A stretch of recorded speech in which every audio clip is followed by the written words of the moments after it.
காவல்துறையினர் சொன்னதுக்காக நாங்க அதுக்கு முன்னாடி கரண்ட் கட் பண்ணோம்னு அதே இன்டர்வியூல அந்த அம்மாவே சொன்னாங்க இல்லையா? அதை ஏன் நீங்க சொல்லல, காமிக்கல? அப்போ பாதி உண்மையை மட்டும் இந்த இடத்துல போடுறாங்க. முழு உண்மையை போடணுமா இல்லையா? அடுத்தது ஒரு நிருபர் கேட்கிறாரு. நீங்க அவர் கேட்டுட்டு இருக்கும்போது அவங்க 3 to 10 மணி கேட்டாங்க. நாங்க 3 அவங்க என்ன கேட்டாங்களோ அதுக்கு வந்து நாங்க அனுமதி கொடுத்துட்டோம் ஏடிஜிபி சொல்றாரு. அப்ப நிருபர் கேட்கிறார், ஏங்க 3 to 10 மணிங்கிறது வந்து நீங்க அனுமதிக்கப்பட்ட நேரமா இருக்கும்போது அவர் 7 மணிக்கெல்லாம் வந்துட்டார்ல, எப்படிங்க இதை தாமதம்னு சொல்றீங்கன்னு கேட்கும்போது அந்த கேள்விக்கு பதிலே சொல்லாம அடுத்த கேள்விக்கு போறாங்க. அப்ப எந்த இடத்துல ஏன்னா இன்னொரு குற்றச்சாட்டு விஜய் அவங்க மேல வைக்கிறது என்னன்னாக்கா, நீங்க வந்து 12 மணிக்கு வரேன்னு சொன்னீங்க, ஏன் 7 மணிக்கு வந்தீங்க?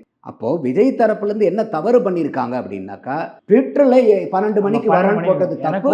கூட்டத்துக்காக பண்ணிருக்காங்க. அதே மாதிரி வந்து புஷி ஆனந்தும் வந்து ஒரு இன்டர்வியூல வந்து 12 மணிக்கு எங்க தலைவர் வராருன்னு சொல்றது தப்பு.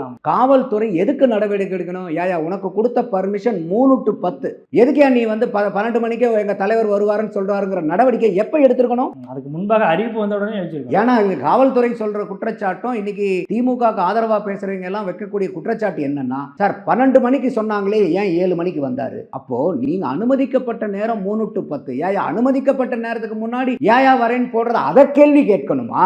இல்ல 12 மணி அனுமதிக்கப்படாத நேரத்தில் அவங்க ட்வீட் போட்டனால ஏங்க நீங்க 12 மணின்னு சொன்னீங்களே, நீங்க ஏன் வந்து 12 மணிக்கு வரலன்னு கேட்கறது இது ஒரு அபத்தமான வாதம் இல்லையா?